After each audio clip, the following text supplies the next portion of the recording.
Greetings and welcome back. We are now looking at the fourth chapter. We had three short ones last time, but we are on the fourth chapter, the words of the Vidyadhara that bestow the majesty of great bliss.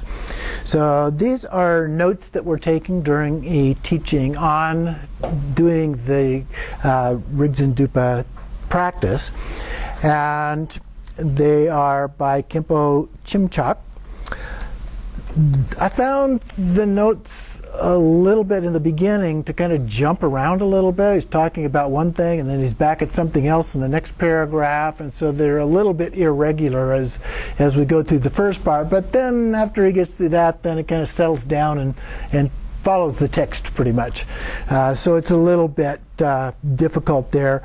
Another thing that I want to do as we go through is give you notations on the page numbers in the other commentary, detailed commentary, so that you'll have those cross-references.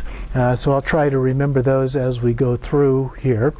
He begins basically with an homage at the top in the italics, and so we don't need to talk about that. And then we get to the preliminaries. And so here the preliminaries are talking about preparation for doing the practices. And so he says that he's explaining his notes on his incomparable and precious teacher's oral instructions, and points out that start by using chalk. Now last time we talked a little bit about setting the boundaries and so forth, so that's what he's talking about here. White powder. In this case, it's talking about the seat. White powder to draw a swastika on the ground where your seat will be. Then place some kusha grass on top with the heads of the stalks all facing the same direction that you will be. And then place your sleeping mat on top of the grass. In other words, a cushion. Whatever cushion that you're going to be seated upon, then you would put down there. So this is going to vary a little bit depending on where you're doing this and the circumstances and so forth about whether that is appropriate. Then we lay the foundations for the Dzogchen Nyingtik teachings. So we want to do the Nundro, purifying the mind through ordinary or outer preliminaries, and extraordinary or inner preliminaries. So those are the Nundro, the two parts of Nundro that we normally practice.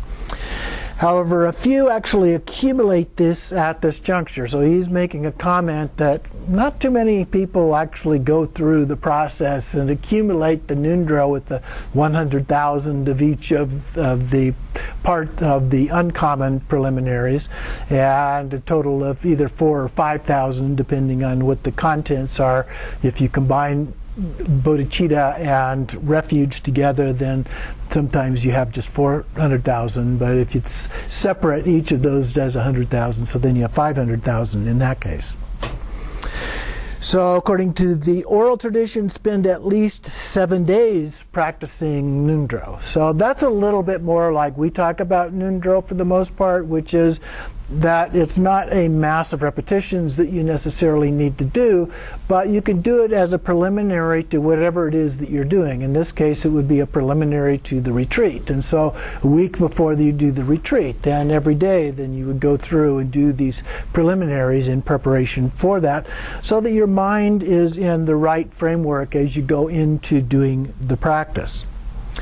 So then he gives a brief presentation on the Nundro.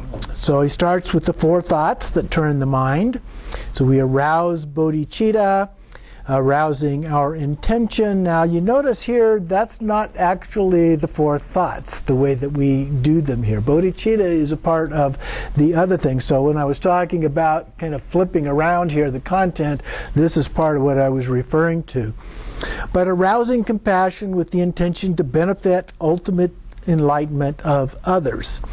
There's almost an overwhelming feeling of compassion for all beings, and so we have this unwavering revulsion for samsara, that is renunciation of samsara, if you will. And many of the texts, especially in the early tradition, the Pali Canon and so forth, this is one of the things that was emphasized by the Buddha, is this sense of renunciation of samsara, and that if we don't actually develop that, that we probably aren't going to have very strong motivation to really do this. And I would say that's even more so today, because we have so many different forms of pleasures and distractions and so on. And so if we're not a little bit averse to those kind of things, then that can be an obstacle, and we can just do what's convenient and pleasurable at the time, and as a result of that we kind of lose our dedication and commitment to doing this. But as lay practitioners, of course, we don't have to go quite to the extremes that we see the requirements in terms of monks and nuns, but it also means that we may not get as far if we don't do that. So it's both sides of the story. True renunciation then comes from how you yourself are oppressed by suffering. So paying attention to all of the forms of suffering that we experience. It actually would be better to use a broader term than suffering, because we typically think of suffering in our language as being physical pain and mental anguish kinds of things. And of course there are other forms of suffering that are included in this. So then we generate an unshakable longing to renounce samsara. So then, how to follow a spiritual friend. So this would be a reference to the Lama, although we can all be spiritual friends for each other as a part of the Sangha as well. In the Hinayana, it's generally explained at the very outset. However, in the Mahayana, it is presented a little bit later, according to his notes here. It is important that we follow the qualified master properly, both in thought and deed, or we might say in thought, words, and deed, all three of those. Then he talks about taking refuge. So here he blesses the mind and dispels unfavorable circumstances, like a reliable armed escort protects travelers. Bodhicitta is the active direction toward the goal of enlightenment, and our motivation will arise when we've identified the fruit of the path and understand its benefits through taking refuge. So when we go through the refuge ceremony, which is the usual way of doing this, then we are taught what those things are, what are the benefits of this, and so forth, as a part of that ritual. So we take refuge before we arouse bodhicitta here, and so then refuge is taken by gaining the total confidence and trust and knowing the essence of the three jewels, the Buddha, Dharma, and Sangha, their nature, qualities, and different aspects of refuge. In bodhicitta, which he's already addressed under the four thoughts there for some reason, but anyway, without bodhicitta we cannot possibly attain enlightenment. And so I think one of the points that I'd like to make here related to that is, as we get into, since we have an emphasis on Dzogchen practice, as we get into those practices, it has more of a wisdom emphasis. You don't see the word, for example, bodhicitta, mentioned a whole lot in Dzogchen texts. And it's very easy to kind of forget about that. But it's often talked about as the two wings of a bird. You have to have the bodhicitta aspect as well as the wisdom aspect in order to achieve enlightenment. And so sometimes I think in teachings on the Dzogchen path, Hatha Yoga, and so forth, we sometimes forget that. So we need to remember that that's also very important. So we generate bodhicitta. In Dzogchen, he says we have no choice but to arouse bodhicitta, as it's the only doorway to Dzogchen. Now, that's not always the case. Sometimes Dzogchen is taught without going through the door, so to speak, of bodhicitta.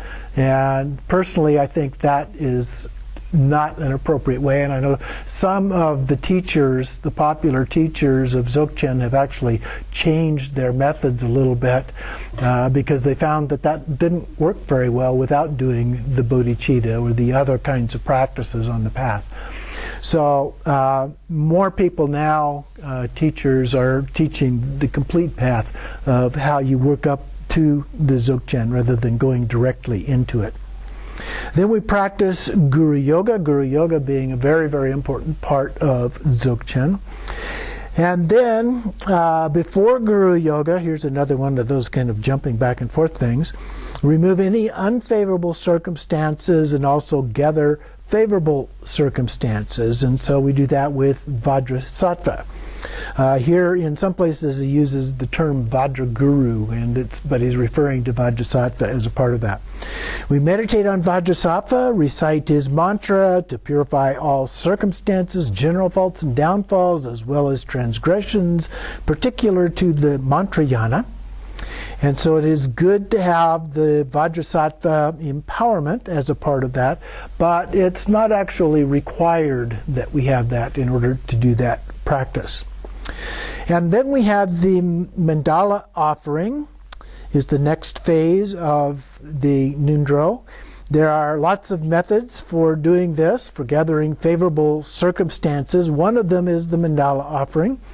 All the wealth and prosperity of the world, the entire universe, and every being within it is arranged as a mandala as pure Buddha fields. And so one of the phrases that is in a lot of the texts for doing these offerings is like the clouds of Samattabhadra. And so what they're saying basically is symbolically we're offering everything. The entire universe is the offering that we are making in this way. And so doing this is a powerful way of accruing merit as a part of the different practices that we do. Now the next one on page 16 here is the Kusali or Kushali, I'm not sure quite which is appropriate, accumulation. And that actually is the Chud practice. And the Chud practice is usually not included in the Nundro. And various lineages within the Tibetan Buddhist practices. But if you look in the words of my perfect teacher, it's there and in this particular spot.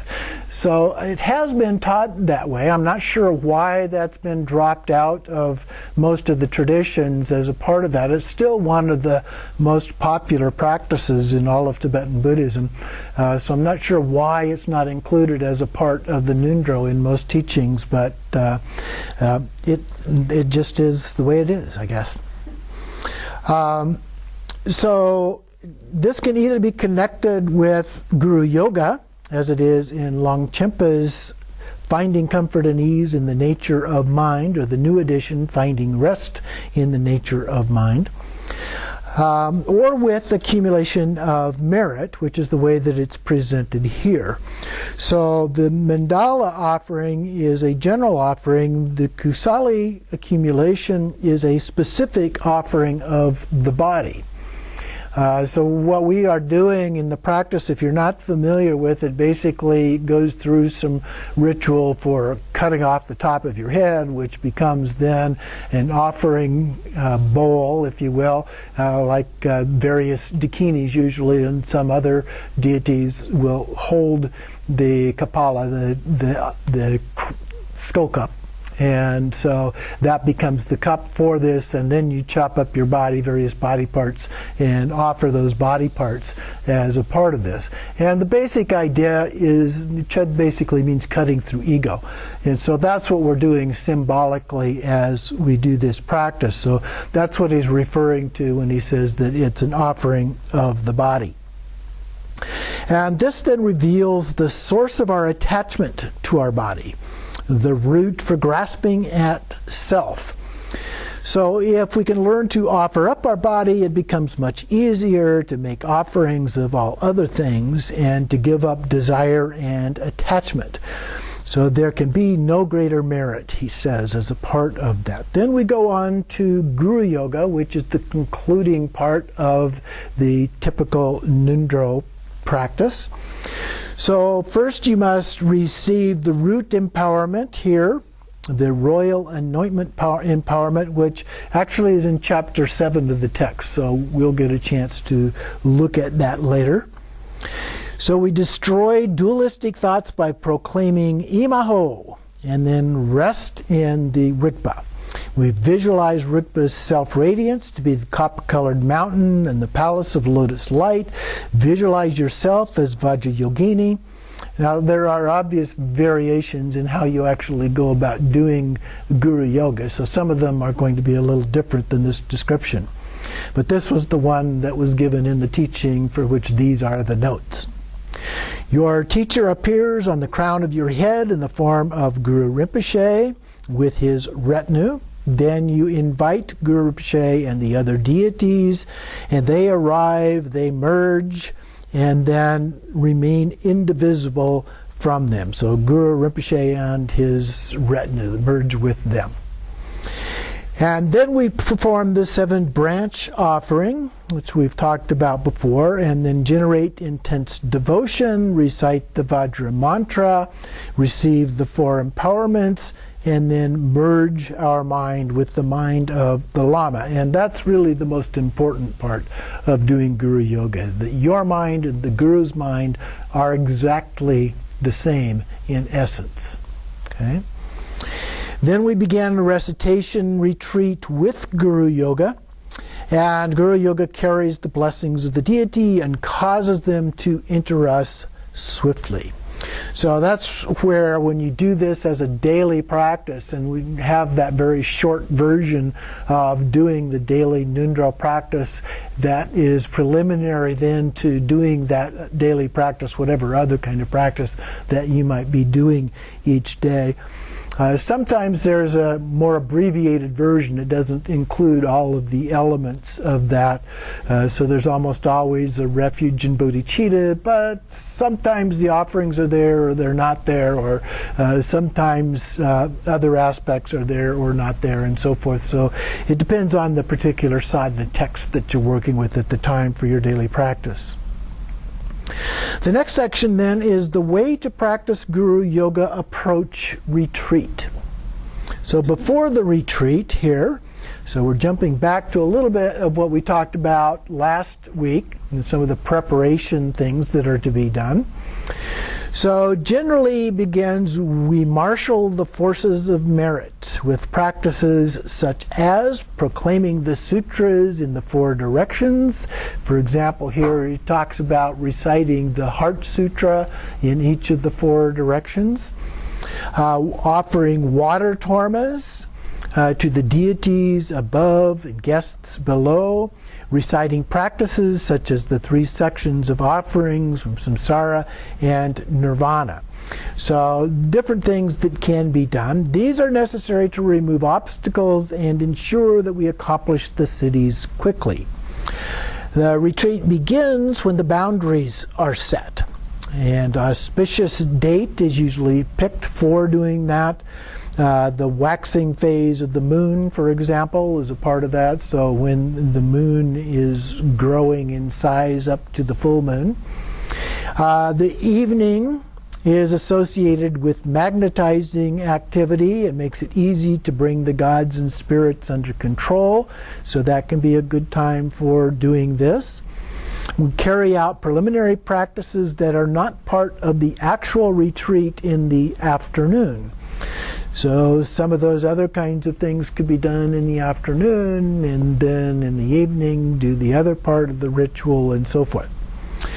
And then it's up to you to decide whether to include protector practices or to stop for a tea break.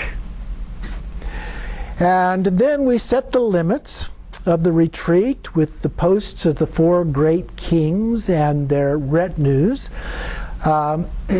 Now, appendix, there's an appendix, I think it's appendix 2 on page 197, gives some details for helping to do this in terms of setting this up.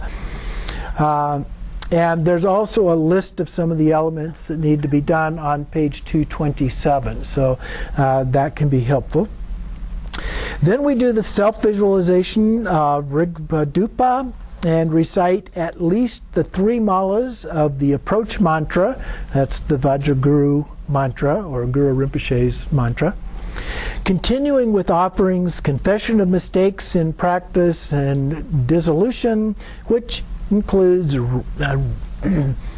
re-arising as the deity up to the end of the prayer for auspiciousness. So basically here what we're doing is following the text and how it provides the guidance for us in this process.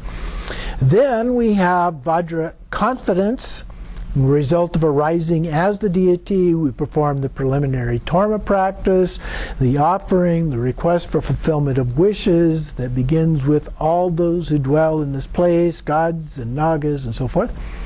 Add other relevant practices as you wish, then bless the Torma to the obstructing forces, offer it, and issue the command to leave. So now we're getting into the actual process in a kind of a summary fashion here. The early part of the practice. Next then we go to the places where the altars of the four great kings are set and arrange and bless the regular offerings and post the Torma in front of each post. And we talked a little bit about this before, that we make these offerings. There was the 7 offering bowls, for example, at each of the 4 posts, the posts in the 4 directions and so forth. And then we post those. Then the altars transform into the palaces of the 4 kings, and you invite the 4 kings and their retinues and make offerings to them and entrust them then with activity and request them to remain.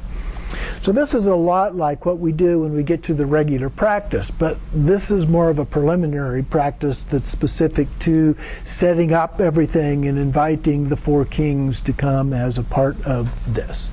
Then you return to your seat, recite and actualize the protective spheres, or circles of protection we usually call them. And then we offer prayers of auspiciousness, briefly or elaborate. We recite verses of auspiciousness during every session of the retreat in order to make circumstances auspicious and prevent obstacles. Then we do not venture outside. So we've set our boundaries, we've set those. We're not supposed to cross those boundaries and go outside of those for the rest of the retreat. And we don't let anyone else in at that time as well. Although he says if we do that, it will puncture your retreat, and if you are seen by others, it will rip open or tear it. Therefore, do not meet with anyone whom you have not anticipated meeting. There's actually a caveat where if you're expecting somebody to come, you can actually set out a marker that says, oh, it's okay for this person to go ahead and come in as a part of that. So they may be bringing food. If the retreat's a multi-day retreat, they may be bringing in food or things like that. And so they would be invited to come and go. Sometimes there are other helpers with the retreat that can be accepted for coming and going. If you have no choice but to allow something or someone inside the boundary, meditate strongly on the protection spheres. And then purify any accompanying negativity that might be caused by that. So you could do that by reciting Vajrasattva, for example.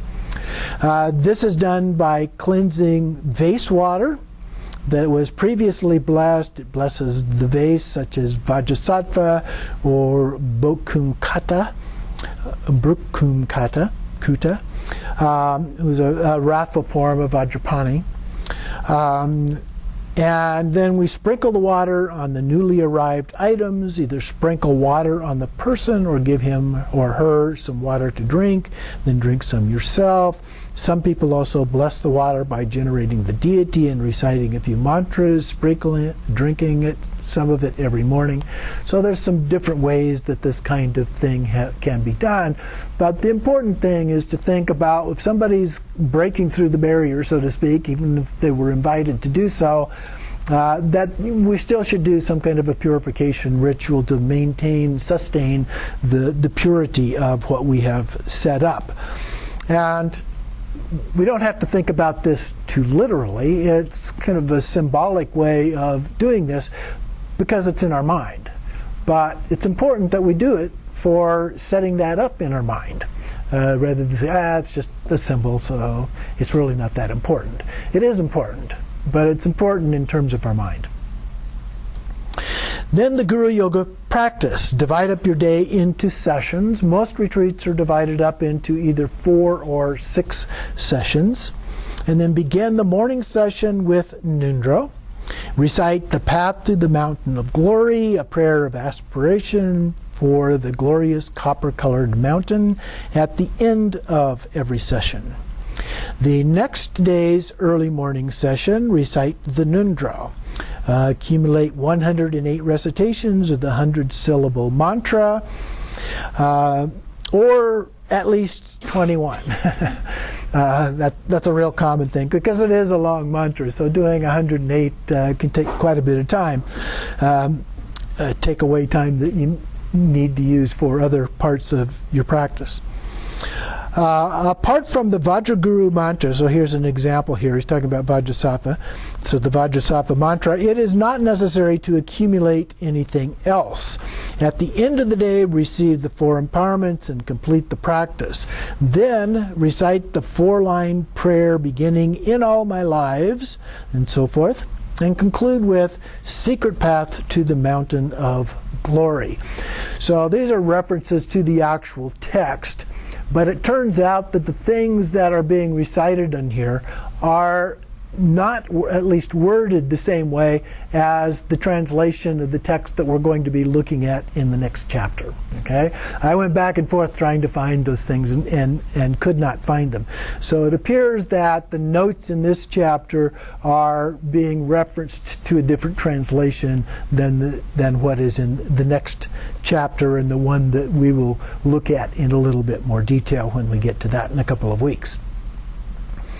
So then you can start the rest of the day's sessions with either refuge or Guru Yoga, but Guru Yoga is always the main focus of the practice.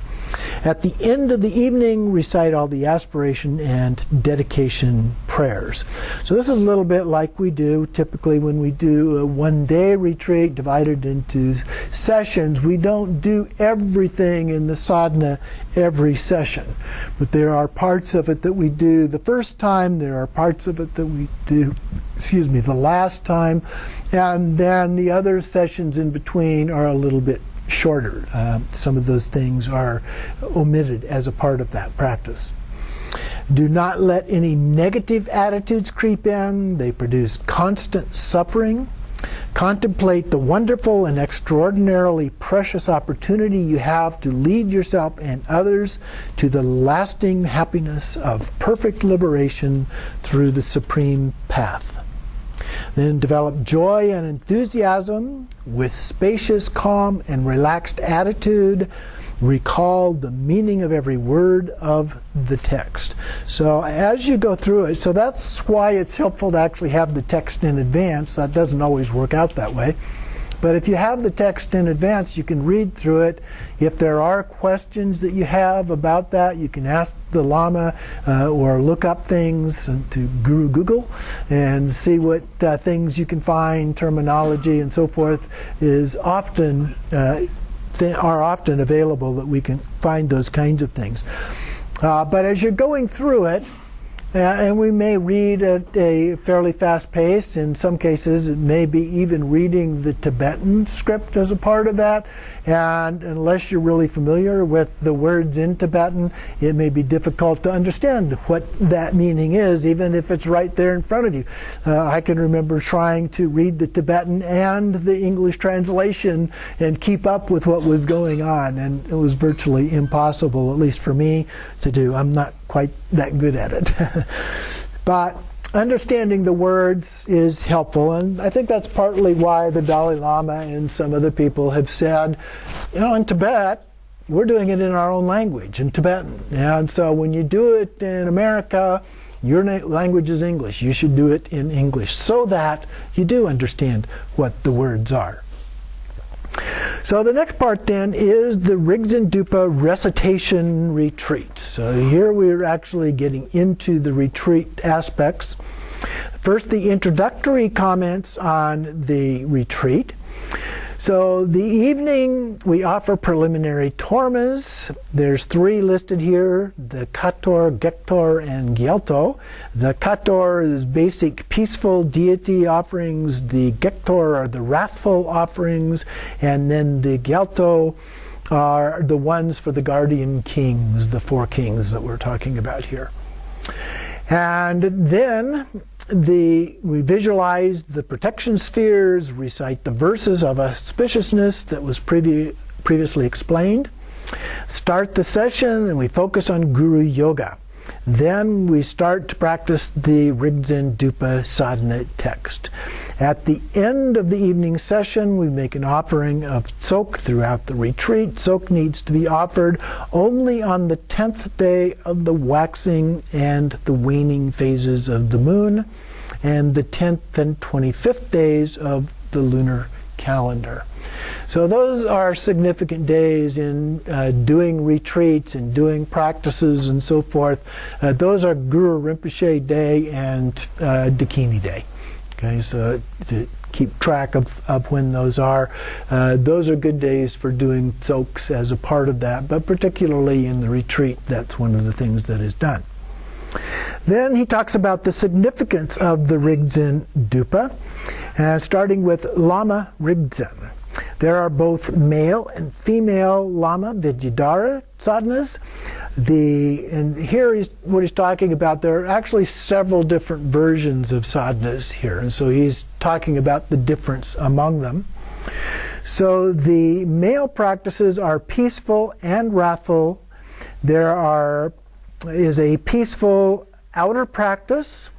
So that would be the first of the three that we're talking about here. There is an inner practice, that's the second one, and that's the actual Rigdzin Dupa that we're looking at here. And the third one is a secret practice, Dupnal Rangdrol. And then there's fourth. The fourth one is the innermost Lama practice. So there's 4 different variations of this practice, and so Rigdzin Dupa is just one of those. And then he mentions a few other things. For the wrathful aspect, both dark blue and red forms that are offered, and then the female practices are Yukma Dechen Gyalmo, and the secret practice of Senge Dongba. And so most of the practices of the Longchen Nyingtik Terma cycle are sadhanas of the Lama Rigdzin.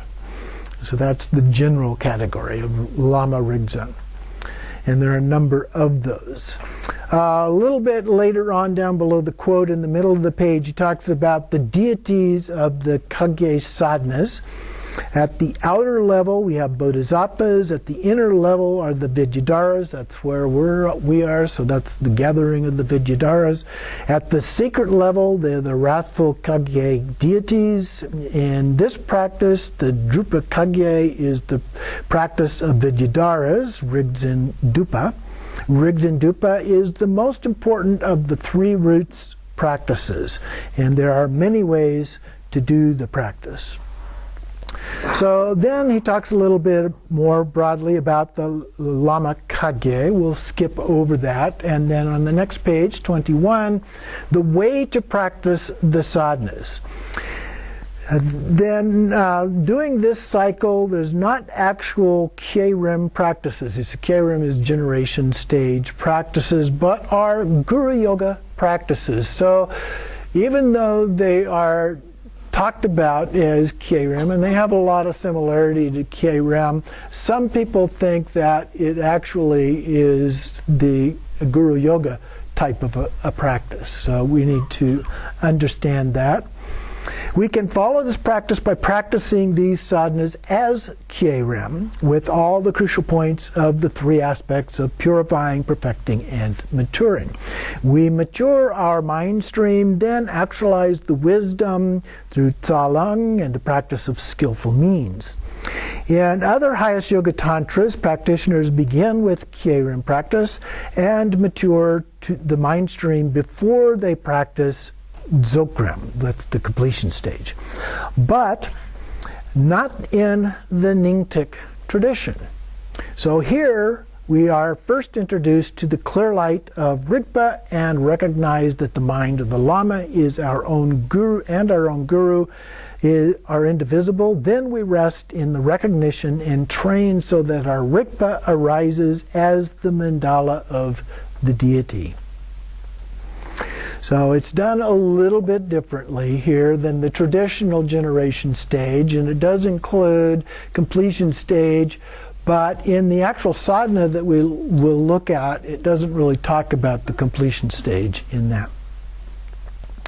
So then we develop confidence, and first we do that through confidence in the teachings, and so there is a brief text here in verse format that goes through the last line there, the king, the subject, and the friend. Those are Trisang Detsen, Virochana, and Yeshet Sogyal. And continuing on the next page, Dzogchen Ningtek contains the complete meaning of Dzogchen. Ningtek teachings are easy to practice, yet wholly effective. In the middle of the next paragraph, in the early part of this life, Jigme Lingpa received the 4 empowerments from a footprint of Guru Rinpoche he had left on a road. And then later, Jigme Lingpa was blessed by Manjushri Mitra, and then the result was the Longchen Ningtek cycle of teachings that this is a part of. And then developing confidence in the lineage. The lineage remains unbroken from Guru Rinpoche onward, but it's a very short lineage because through the Terma process, it can skips over a longer lineage of individuals going from one to another. So then we also need to have confidence in ourselves. So first we receive the empowerment, then practice according to the text, and always keep the samayas. So samayas are the tantric vows that we take as a part of this, the commitments that we make in taking the tantra empowerments. The samayas are generally the same in all tantras. There are some generic ones that always apply. They're not always taught individually in the empowerments, but they're inferred to be there as a part of that. And so for that reason, they're basically the same among all of these. Now, there may also be some that are unique to that particular empowerment, that particular practice. So it's not like everyone is exactly the same as a part of that. But through keeping our samayas, we reach the accomplishment. Any breakage or degeneration of samayas should be confessed and repaired with the 4 powers. The 4 powers you should be familiar with: regret, the reliance on Vajrasattva, the remedy through the practice, and then the resolve not to commit any of those errors again as a part of that. So basically the Vajrasattva, but we need to think about what violations that we have made, regret those, and then do the practice and commit not to doing those again. And then we trust and are confident that that practice will be successful and never doubt that our past faults and breakages of samaya have been purified. So a lot of times we talk about karma, and that through karma we burn up all of those negative things, and as a result of that then we achieve a sense of purification. But there are lots of teachings that talk about purification as a practice. So we don't need to rely entirely on karma as a way of purifying and getting rid of all those negative things. Thank goodness, because otherwise we probably wouldn't achieve enlightenment in this lifetime. So doing these practices can be very helpful to us, and that's another good reason for doing Nundaro as a daily practice. Any other things that you have transgressed, let's say, in the previous day, when you do your daily practice again, you do Vajrasattva, and we purify those transgressions. Then arranging the shrine. Here we arrange the mandala, material offerings, and lavish presents as you like in the accomplishment phase. Here for the approach, so we have the approach and accomplishment phase. So we're setting up those offerings for the accomplishment phase later on. So the first part is the approach phase.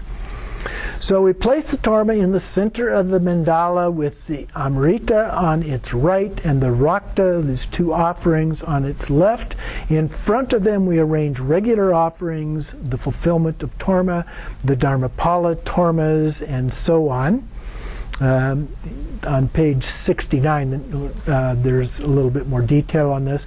If you arrange the offerings in a pleasing and beautiful way, you create the auspicious circumstances for receiving the blessings. Once you have arranged everything, then we bless the offerings. And the typical way to do that, although sometimes there are specific prayers for doing that, but often we recite Ram Yam Kam, so we are purifying them with that, with the fire, the wind, and the water, and then follow that with Om Ahung. Om Ahung is a very powerful purification in its own right. And then we often, usually with the Ram Yam Kam, we would sprinkle the water on them with the vase. And so that's a part of that as well. You don't have to do everything perfectly as a part of this. At the end, we usually ask for some forgiveness of any errors and so forth that we may have made. But we do the best that we can. We need to do it with an attitude of some degree of sincerity. The actual practice then of the approach and accomplishment. So we have the stages of practice. First, there are lineage prayers as a sign of devotion. Then the blessing with Vajra and bell. So we visualize ourselves as a form of Vidyadhara in union with Datvishvari, consort. And we purify the attachment to our ordinary physical appearance. And then the highest yoga tantra purifies confused perceptions and all attachment to them. And this, we're referring here to pure view. So that's a key part of all of the Tantra practices is attaining a state where we view all beings as Buddhas, all sounds as mantras, and all thoughts as wisdom.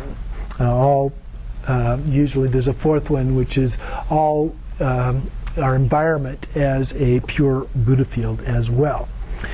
So the fruition here is the great Dharmakaya being realized. On page 24 then, the union of wisdom and skillful means is a part of this. So usually when we talk about enlightenment, it's that union of the wisdom and skillful means as a part of that. So we want, in doing the practice, to visualize or understand that that's what we are achieving. Now, we may not be there completely yet, but as we do these practices, we are transforming ourselves into the deity. And so, in that form, we need to recognize that that is what we are doing. So the Vajra and bell symbolize this. The essence of the Vajra is skillful means and great bliss. Its nature is the five wisdoms in the form of the five-spoked Vajra, which is the typical Vajra implement. And then we recite Om Maha Vajra Hung, holding the Vajra at the level of our heart. So we usually hold it in an upright form at the heart as a part of that. The essence of the bell is wisdom and emptiness. So the bell is usually held in the left hand, customarily as a part of that. It resonates the sound of emptiness. So this wakes beings from the sleep of ignorance. And we recite Om Vajra Gande Ah as we ring the bell, and then rest it on our hip. So when we do that, it's not just setting it down on the hip, but it's usually placing it upright. That's in the form. When we look at Vajrasattva images, he's holding it in that way and holding then the Vajra at his heart with the right hand. Then, uniting male and female aspects in this way, we rest in the unity of great bliss, in the space of emptiness, and recite Om Sarva Tathagata Maha Anuraga Vajra Sobhava Emo Kang. Hong, or Hong. The Mudra of Union. And the actual mudra is with the fingers together, and the other three fingers, the index and thumb fingers are together, the other three are straight out. And the way it's usually done is just by placing it on the knees. Okay? So then we have the 7 preliminary sections. And, so invoking the field of merit, and the prayer of invocation beginning at my heart is a letter Hong. However, in the oral lineage, the deities of the field of merit have always been present in the sky before us. So it's not like they just appeared there now. It's like they're always there. So again, that's the idea of pure view, that you're always seeing that as being the case, even though the descriptions in the texts oftentimes indicate that they appear from someplace. So then reciting the Samadza mantra, it awakens us to this view, and also we can visualize the field of merit as it is described in the Nundro. And then we take refuge. So here is the first of the cross-references that I wanted to give you. So the cross-reference page number is 104. So that's where the taking refuge is in the other commentary. So then we take refuge in the Buddha, Dharma, and Sangha. His body, of course, is the Sangha. His speech is the Dharma. His mind is the Buddha. He's surrounded by the retinue of Vidyadharas, the mandala of the multitude of Vidyadharas. And then all sentient beings live in dread of the 3 fears. Those are sufferings, selfishness, and clinging to phenomena. So we take refuge, and then we request that we be protected, and then we do the absolute refuge, and that is to rest in the natural state in which all phenomena exist and have never existed permanently. But all phenomena are existent, but they're not permanent. They're impermanent. Then we do bodhicitta. Reference for this is on page 106. So he begins with a quote from Lord Maitreya. Arousing bodhicitta is, for the sake of others, longing to attain complete enlightenment. So recall my mother and father. There's infinite blessings from the 4 immeasurables, immeasurable of compassion, free from suffering and the causes of suffering. I generate the awakened mind of bodhicitta. I also awaken bodhicitta in action through altruistic activities, and the supreme relative bodhicitta, or this is the supreme relative bodhicitta, and then we arouse absolute bodhicitta, the unaltered nature of mind that has, with nothing that has any inherent existence. And that's the wisdom aspect that's always a little bit tricky for people to understand, because we tend to try and take it in a rather literal way, and the only way it can be explained literally is without words, which makes it a little tricky, a little difficult. So those are the keystone of the Mahayana paths. Continuing on page 26 then, we have the accumulation of merit and wisdom. And the cross-reference here is page 108. So this talks about the 7 branch offerings, or 7 branch prayer. And so the first one is prostration.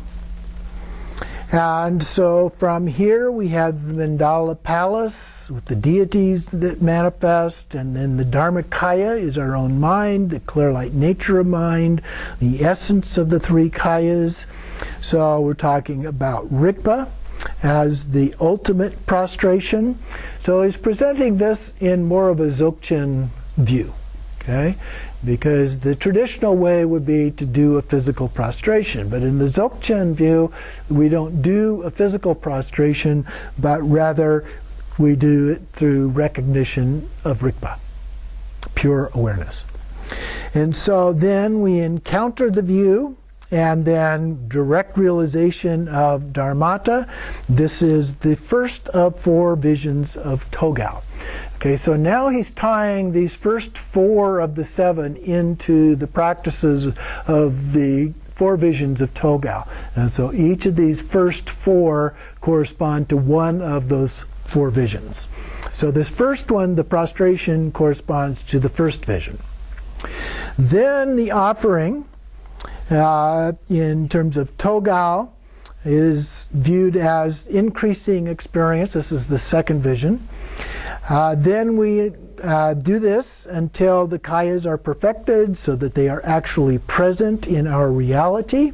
Kayas are the bodies, form bodies of the Buddhas. So typically we talk about Nirmanakaya, Sambhogakaya, and Dharmakaya. So the increasing experience is referred to as offering to the deities the field of merit. So this is the offering part of these 7 categories. So we're making this offering pleasing to the deities. So what we're offering is the second vision of Toga in this context. The primordial wisdom of clarity, bliss, and non-conceptuality blazes, and more experiences develop and increase, which pleases the deities. The third one then, the third part of the 7, is confession. Directly realizing emptiness, again, Rigpa.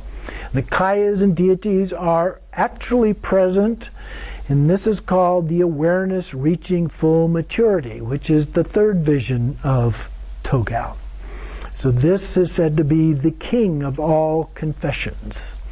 So when we get to the third vision of Toga, where we're visualizing the mandalas and so forth in the sky, this is what those are. Then the fourth category is rejoicing. So the exhaustion of phenomena into the nature of reality is the fourth of the visions of Toga. So it comes about through natural interruption of the inner and outer aspects of delusory perception. The outer appearances of objects and the habitual tendencies or karmic seeds of the confused conceptual mind and its mental states. So we remain in dharmata, untainted bliss, and with culmination of the path of training. So that now he's referring to the 5 paths, so the culmination of the path of training. And so we have something to rejoice in.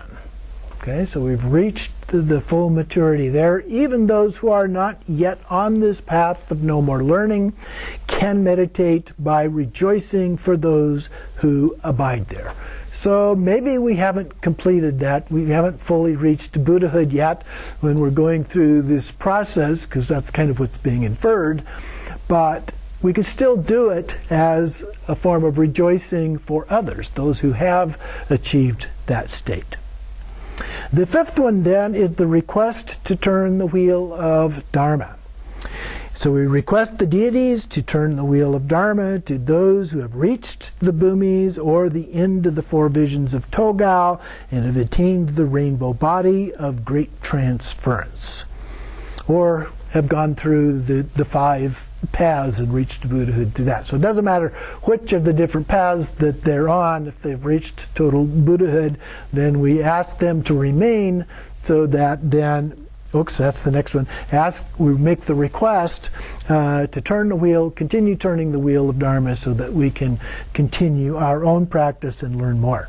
So the next one then is the request to remain. We also pray to those who have attained the great rainbow body to remain and not pass into nirvana, but to stay and benefit continuously to beings. Now, we can remain either with our own physical manifestation, just as Shakyamuni Buddha did. So the inference in terms of the rainbow body is that you disappear. Okay, and so you could do that in a Sambhogakaya form, but you could also remain in a physical manifestation in a Nirmanakaya form like Shakyamuni Buddha, even though you've actually attained the full rainbow body as a part of that. Then we continue on to the dedication. So the dedication without conceptual reference is to rest in a natural state beyond something to dedicate or an actual act of dedication. So we transcend the usual way of going about doing dedication here. We dedicate all the merit ever accumulated to the attainment of the youthful vase body, which is a term used for Dharmakaya. The inner luminosity or manifest enlightenment. So those are the 7 branches, usually referred to as the 7-branch prayer. Sometimes it's recited in a fairly long format where there's verse or verses for each of those 7. Other times it's a single verse and very compact and includes just the essence, the names of each of the 7 branches. So we're going to take a little short break here.